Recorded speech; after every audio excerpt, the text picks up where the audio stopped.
Hi, I'm Deb Crow, and welcome to Season 2 of the Heart-Centered Leadership Podcast. This is a podcast where we connect, learn, and laugh together with strong leaders from all over the globe. Here, you will learn from peers you haven't even met yet. You will gain new tools to add to your leadership toolbox.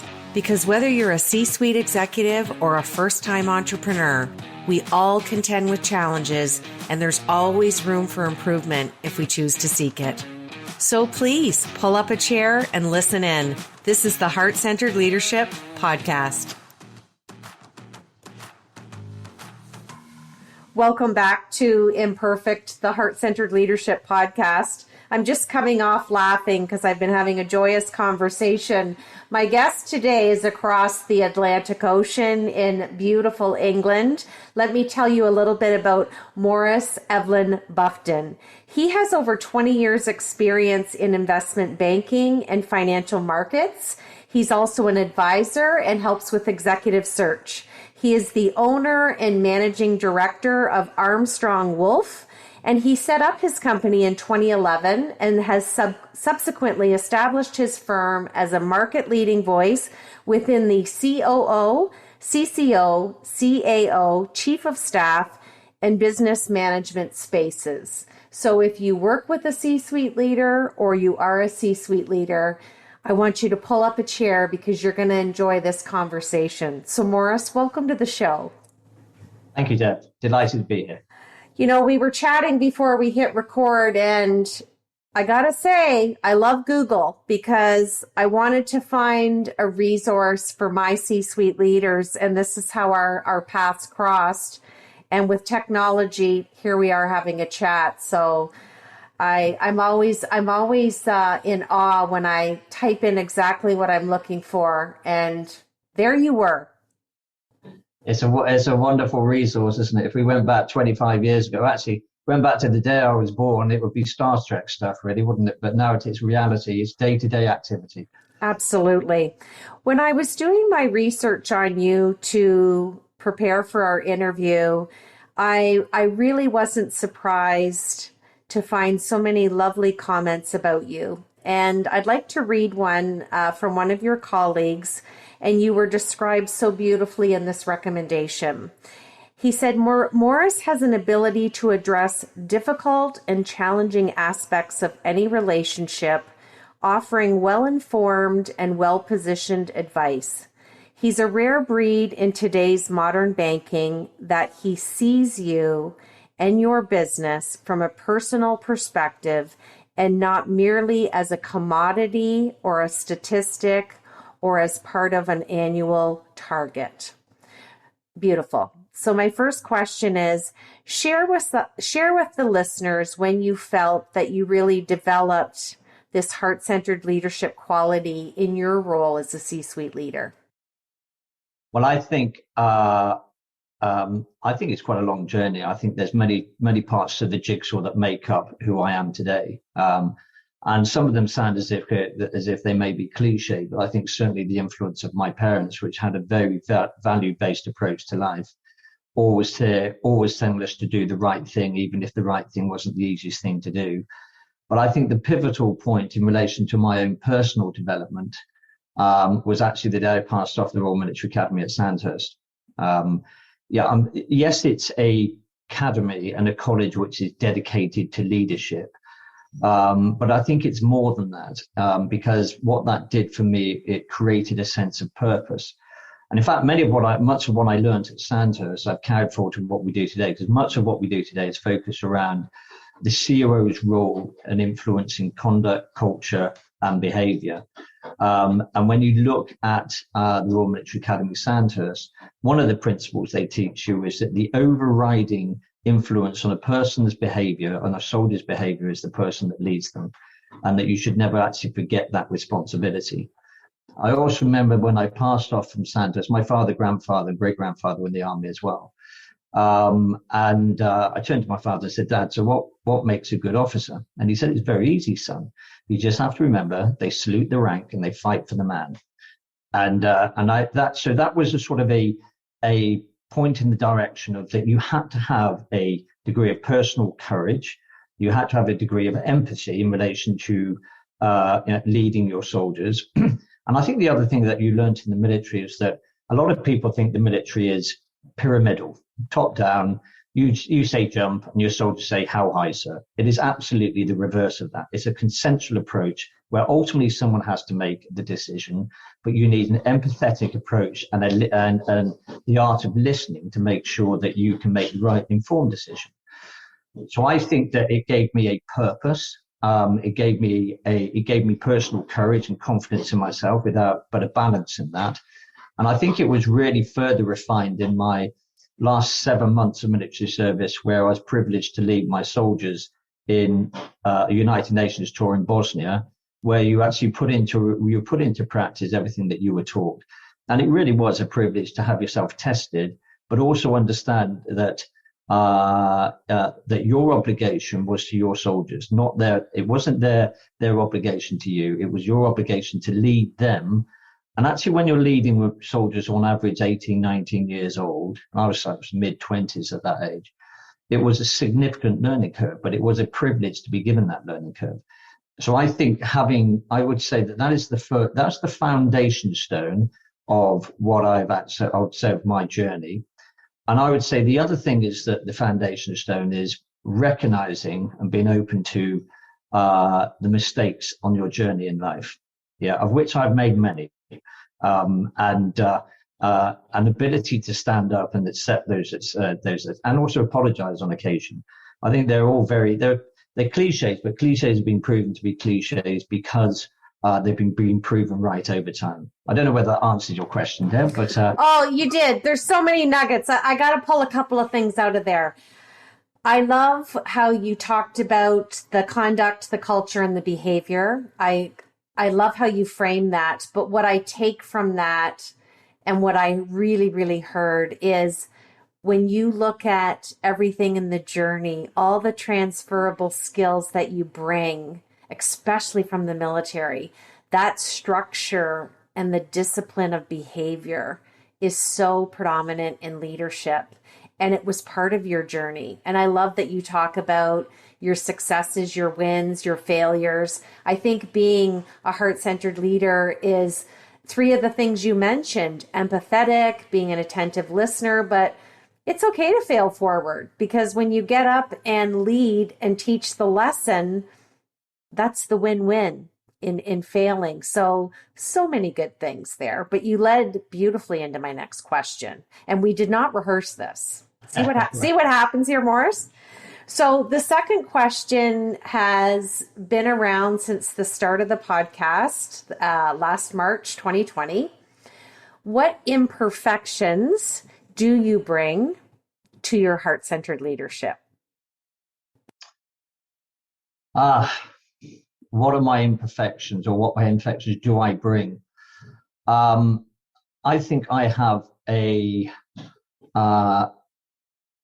some would say that it is a weakness, but I have a deep-rooted faith in human spirit to do the right thing, which means on occasion as a leader, I have been taken advantage of, and on occasion, more than one occasion, I have probably been found responsible or targeted to have the responsibility for other people's failings. I think that I wear my heart on my sleeve, and I think that people may perceive that as a weakness and something to be taken advantage of. I have probably on many occasions thought to myself, whether should I change who I am on my belief in human spirit to give people opportunity, to give people the opportunity to rise above themselves, but I've kept fast at that. I've said, no, I'm not going to change. And it's been quite painful on occasion. As I said, I've got some things wrong in many ways, sort of how I've grown the business, how I potentially look back, how I could have made different decisions in relation to managerial decisions and leadership decisions. But what I've tried to do is keep the personal moral code of how I operate as a leader, and not to actually, from skiing terms, go off piste from that journey. So I would say that I've created a great degree of potential vulnerability by my steadfast belief in human spirit and forgiveness. Well, you're going to get kudos from me because that is the epitome and the definition and qualities of a heart-centered leader. And like you said and alluded to in question one, it's been part of your journey. And I think when we lead with heart, there's going to be valleys, there's going to be bumps and barriers, but when you lead with heart, your head and your heart are aligned. And to me, I think that's such a high level of empathetic leadership. It doesn't come easy to a lot of people. So I'm going to say, Maurice, keep leading with heart. My third question is, give us a little glimpse into the journey of your two books. The first one was No Place to Hide, and the second one was To Catch a Thief. I'm excited to get both. And why you chose to have a philanthropy slant, because I know you give the proceeds. They're given to 3 different charities. So give us a little glimpse into how these stories evolved and why you chose to give the proceeds to the charities. Well, the charity is the third book, which that I need to bring into the conversation. But let's start on the first two. So I think the first one, which is the No Place to Hide, the evolution of the role of the COO. It's a pretty narrow reading audience. When I printed it, it was probably the COO and my mother, God bless her. But I think that's relevant to what was the journey of me to be looking at COO, which also directly links to the journey to the second book about the control officer, who principally focused on conduct and behavior. So Q4 2007, I was running a search business, Trafalgar Partnership, and about 80% of our income was reliant on 2 banks, Lehman Brothers and RBS. And in Q1 2008, we're all pretty aware of what happened then about the credit crunch. And the over-reliability of the business on those 2 banks crucified the business ultimately. Now, at the same time, my father had actually gone into hospital, and he'd actually been given they gave him the wrong injection, which instigated a stroke, which he died 6 months later because of that. And he was an investment banker. He was a retail banker. Yeah, he was a very decent man. And I remember on his deathbed, this was Q2 2008. He was noting that at least I know I've left mum in good order financially. I didn't have the heart to tell him that he spent 39 years at Barclays and he'd lost 80% of his life's work in value because of the credit crunch. Now, ultimately, what happened was that the business had to be closed, and then I had to take stock on what does this actually mean for me personally and professionally. Now, this is the link between what then took me to the COO and conduct, because one of the things I started to look at was how did this all happen? What were the origins of the credit crunch? And to me, it came down to, I think there was a lot of understandable anger and understandable probably misinformation at the time, because actually I think overwhelmingly, apart from a very small bunch of individuals where there was malicious intent, I think it actually came down to poor judgment by a lot of individuals and ill-informed judgment as opposed to intent. So I then started to look at, well, who is responsible now to trying to correct this wrong? And it sort of fell into the office of the COO because there wasn't who else should be doing it. And it's at the center of the organization. Now, prior to that, I'd been doing executive search and focused on sort of middle office and product control. A lot of those some of those have migrated into the office of the COO. So they were my carry forward. And I thought, well, now I'm going to nail my colors to the mast, and that's all I'm going to do. So I had the parallel run between looking at the COO because they are responsible for conduct, and actually then looking at the evolution of conduct itself. I then wrote a first article, which was Defining the Indefinable, the Evolution of the Chief Control Officer, another exhilarating read. And I invited 25 COOs for dinner to discuss it. 29 turned up. And that was the springboard of my business in relation to, I started writing an article every quarter on the role of the COO. I went out for dinner with he's a wonderful chap, John Weisel, ex-EY, and he'd written on my articles, and he just said, "What about this book you're going to do then?" I said, "What book, John?" He said, "Well, you can't just have them floating around. Why don't you put them all together in a book?" That's how the first book happened. Now, at the same time, and ironically, the first article became the first article of my second book, not my first book. So I think there was an opportunist journey that led me to, I think I was like everyone, I'm a frustrated writer. And actually, but I must say, going from being a frustrated writer who's writing articles and distributing them to a known audience to go into print is quite an emotional journey, because you have to have a degree of humility. Because I'd say, oh my God, yes, I'm pretty good at English. And then you actually have someone proofreading it, you go, maybe not quite as good as I thought. But then I thought, well, actually, I didn't want to, combination, I thought no one's going to buy the book.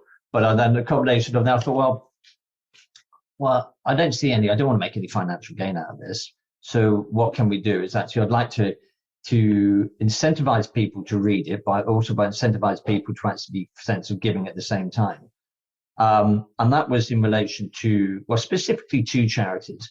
One is Sight Savers, and the other is the charity I set up in Bosnia, in memory of the 4 soldiers that we lost when I was on service in 94-95, and that's the Grassland Children's Foundation.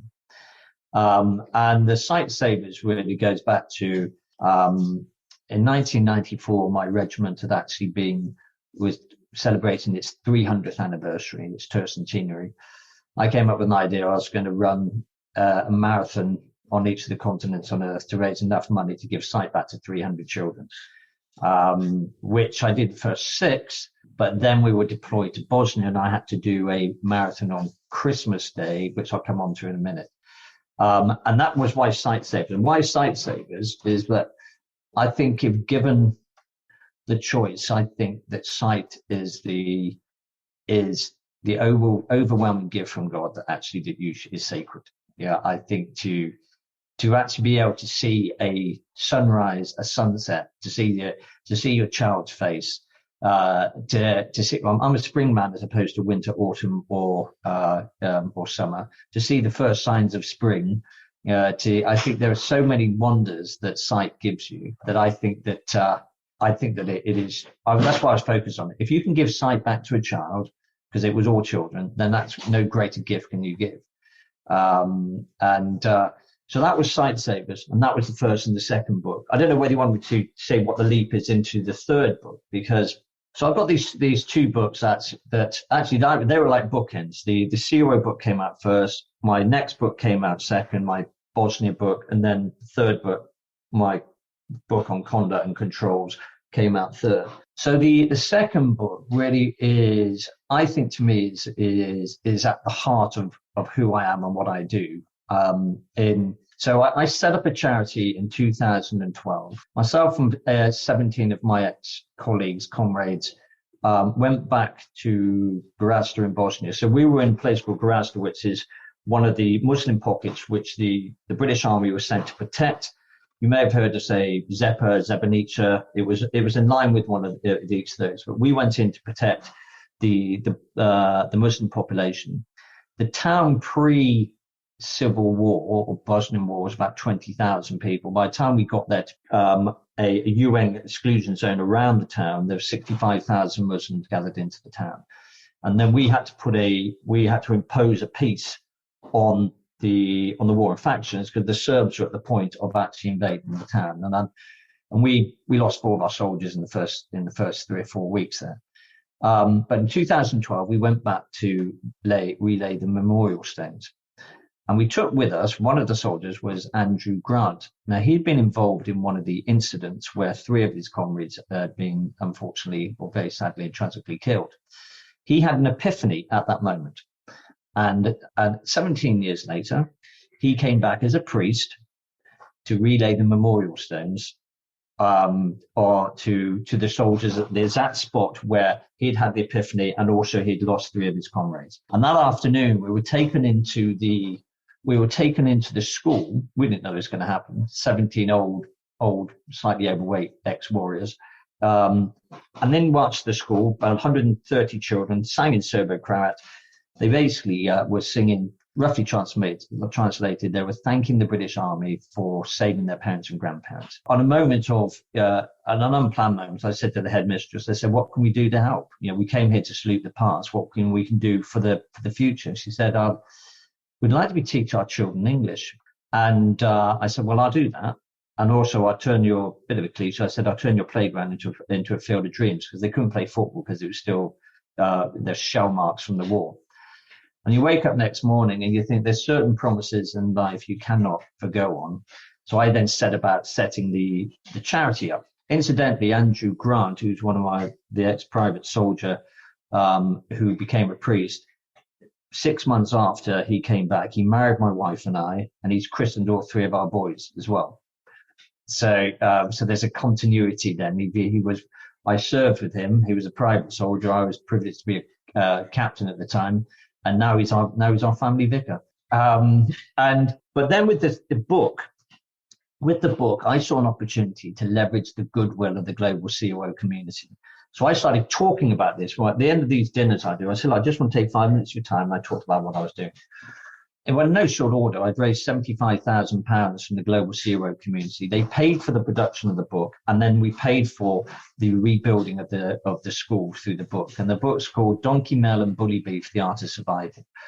And it's called that because when we went into Garazda, the Serbs put an embargo around, so there's no food and no diesel allowed in. So we had to buy the donkeys to distribute rations into the mountains. And the rations were dried rations, bully beef. But more specifically, the only thing the Serbs allowed in was royal mail. So God bless Queen Elizabeth. Anything with her head on it was allowed in every 8 weeks. So we distributed the post that way. So that's why it's called Donkey Mel and Bully Beef. And we raised £75,000. We've rebuilt the school. We've actually had a school extension for the English, teaching English. And every year now, there's an essay written by the under 9-year-olds of less than 500 words, or not more than 500 words. I dreamt of a faraway place. My boys' school headmaster and head of English, we then read all the essays. We appoint a winner, girl and boy, and we fly them plus also their English teacher to the UK, and they spend a week in our boys' school. And then they take back to them those memories. But I think more importantly, or equally, they also take back the living memory of the reason we did it, which is actually to remember the four that died, the 4 young lives that we left, in the valleys of the former Yugoslavia.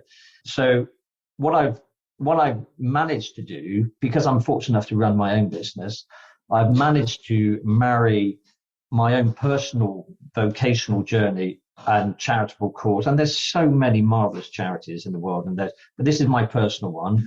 This is my personal journey. And somewhere, to use a cliche, somewhere in a foreign field, there lies an English boy, and there's 4 of them in Garazda. So I've managed to marry my personal vocational driver with the goodwill and the harmony of the COO community through the production of my 3 books. And it serves my purpose of actually pretending that I'm a writer. And one day in about 50 years, someone might pick up this book. Who's this Maurice Evlyn-Bufton? Well, and it's a heart-centered leadership journey. And I love how you pause to look at how it all came together. And it's so beautiful. And really, it's crafting not only your leadership journey, your personal journey with heart, it's what you just said. It's your legacy. It's absolutely beautiful. So heartfelt. My last leadership question, it's a loaded one, but I want you to just tell me what's sitting on top of mind. What do you think is the number one frustration globally right now for COOs? The number one frustration for the COOs, I actually think the number one frustration for the COOs is being their platform given the resources for them to be as effective as possible. Because I think a lot of COOs spend their time firefighting and putting out fires, as opposed to the real value added aspects that they feel they could add value. I mean, if you look from like the pandemic perspective, I mean, that was a comprehensive failure of the imagination by everyone. It wasn't as if the pandemic was an unforeseen event in history. It wasn't as if we had the alarm bells with SARS at the early of the century. But actually, The COOs, I think, feel as if they were able to pivot their energies forward, horizon scanning, emerging risks, if they were able to actually spend more time on human capital aspects, and use their platform, their centralized platform, for better purpose, because it has visibility. A COO generally has visibility over everything, high influence over almost everything, doesn't own everything, and it doesn't have. And I think there's a degree of frustration in relation to the underutilization of the platform, which comes to under-resourcing. The other frustration that comes to that in certainly financial services and in banking, in the cyclical nature relation to scaling up, scaling down headcount, the COO's office can become a soft target for headcount reduction, because it's like, well, what do they do? And I always say that the COO is a bit like you're in a relationship, and you decide to finish the relationship, and you don't understand the value and everything that you enjoyed about that relationship until you've lost it. So I think the biggest frustration is you've got an untapped intellectual capacity and a willingness to get things done and a capability to get things done, which simply is being restricted by not limited faith in it, but actually possibly a limited understanding of the power of the platform and the willingness to give the investment to them to do their job correctly. Well, that was brilliantly said. And I was so interested to hear your answer to this, because I am coaching COOs currently in 5 different countries. And I loved your term. They are firefighting. And it's interesting that, you piggybacked it with the second frustration. And they do have high visibility. They do have high influence, but there's so much energy management put into that firefighting that they never get to the grassroots of what they really want to do. So I loved hearing how you framed that. And I'm wanting all COOs to know that we hear you. Okay, finish this sentence for me, Maurice. Heart-centered leadership is? The ability to lead yourself, to be honest with yourself. And if you're honest with yourself and you're transparent in being so, then a high percentage of people will follow you with good intent. Absolutely. Beautifully said. Third question. Is there another book inside your heart that you're going to write? There is indeed. There is indeed. Now, this is really going off piece. Well, I want to write something for my boys, and I've got an idea. There's a dormouse called Marmion, who's the keeper of peace. The lord of the land is a badger called Bergwell, and the lord of the sky is a barn owl called Gerwain. The only animal that can speak to Mother Nature is the hare called Caradoc. And it's an environmental book, actually showing the trials and tribulations on nature through the eyes of the animal kingdom. The dormouse is effectively going to be the druid, the keeper of time and myth. And I had to find an animal that hibernated. Not many hibernate in the UK, because Mother Nature had to spend the time of hibernation to download legend, myth, and history. So the dormouse on the first day of spring could actually then tell all the animals about their origins to this point of day. So now I've got 3 books out of the way, and I think I've proved I can write. I now want to write something I really want to write, which I don't know how many COOs will read a book about a dormouse called Marmion, but you never know. It might surprise us. Well, and you've said something that a lot of my guests have said. They never thought they'd write a first book, and then they wrote a second book, and then they wrote a third book, and then it's like, now I'm going to write something that I want to write about. So what a nice legacy it'll be for your boys. And it sounds intriguing, and you'll probably take it to a limitless level. So we'll have to stay tuned for that one. My last question for you, Maurice, is leave us with a quote or a memory that has permanent residence in your heart. Well, one of the quotes is what my father said when I was at Sandhurst.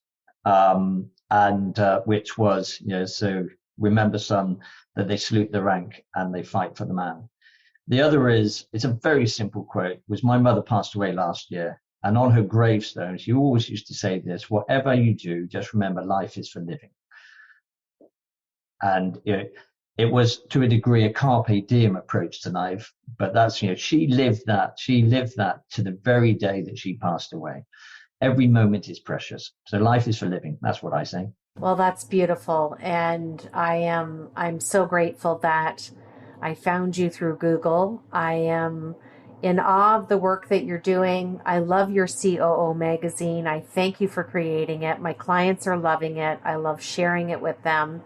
And I look forward to putting this amazing podcast interview out to the globe so everybody can find out about you. And I'm truly grateful for your time and expertise. Well, thank you, Google, and thank you, Deb, for choosing me, giving me the opportunity. So I look forward to speaking to you again, hopefully. Absolutely. And we will share all of Maurice's contact details and links to his book below in the podcast episode description. And I hope you take away from today a little bit from Maurice's journey, and that leading with heart is truly the only way. You've been listening to the Heart-Centered Leadership Podcast. I'm Deb Crow. If you like what you heard today, please rate and review the show. And I'd love it if you'd visit my website at debcrow.com, where you can sign up for my newsletter and get access to the Heart-Centered Leadership Toolkit, all free of charge. Thanks for your time, and we'll see you again.